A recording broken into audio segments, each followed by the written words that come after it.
Hey there, and welcome back to our series on common mistakes new lifters make, as well as how to avoid them. In parts 1 and 2 of this series, we talked about a number of common errors, everything from misloading your bar to breathing at the wrong time. And today, in part 3, we're going to continue by looking at a few other errors that you might make when starting out, and also talk about how to correct or avoid them.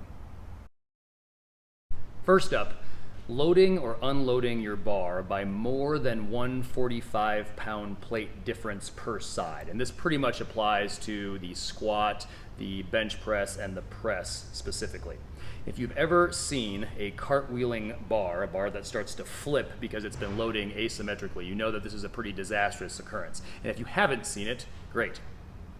Anytime that you're loading or you're unloading your bar, there's always going to be a little bit of asymmetry. Let's say you're putting a 25-pound plate on one side and then you're walking over to the other side to put the 25-pound plate on that side as well. That's fine. You can't avoid that, but you want to keep the asymmetry within limits. And a good rule of thumb is don't have more than 145-pound plate difference per side. So let's say on this side of the bar, I've got one 45-pound plate on and nothing else. On this side, I could have 0 45-pound plates, that would be fine. I could have one 45-pound plate, that would obviously match, so that would be fine. And I could have two 45-pound plates. One compared to two, that's still a 1 plate difference. But it would not be a good idea to have 1 plate over here and 3 plates over here. That's a real good way to set yourself up for a barbell that's gonna go cartwheeling off, and then you've got plates flying everywhere. It's a fairly disastrous and a fairly dangerous occurrence. So again, keep the asymmetry within that 145-pound plate difference, both loading and unloading the bar.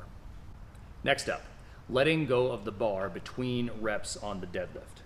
New lifters will often do this. They will let go of the bar between reps on their deadlift. And there's a very easy fix for this. Don't. Remember, it's only considered a set of 5 or 4 or 6 reps, whatever, if you're actually completing the entire set without letting go of the bar. Otherwise, if you're letting go of the bar, you're just completing singles. So don't give yourself permission to let go of the bar. The deadlift will be hard, the hook grip will be uncomfortable, but you will be fine. You may not feel fine, but this is normal because you are doing hard things. And by hanging on to the bar the entire time and not letting go, you get to the end of the set that much quicker, which means you get to the best part of lifting that much quicker, which is resting. And finally, allowing your gaze to wander or closing your eyes during your set. If you tend to allow your eyes to kind of go all over the place, or you even close your eyes during your set, you want to stop that habit. Pick one focal point and start looking there before you start your first rep, and continue looking there until you're finished with your last rep.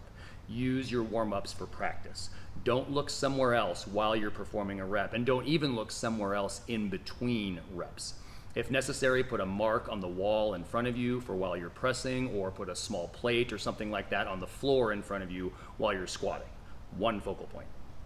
That wraps up part 3, and as always, we hope this was useful. If it was, please let us know. Hit the subscribe button, or leave us a comment below, or give us a thumbs up. We will see you next time, and as always, we hope this helps you get stronger and live better.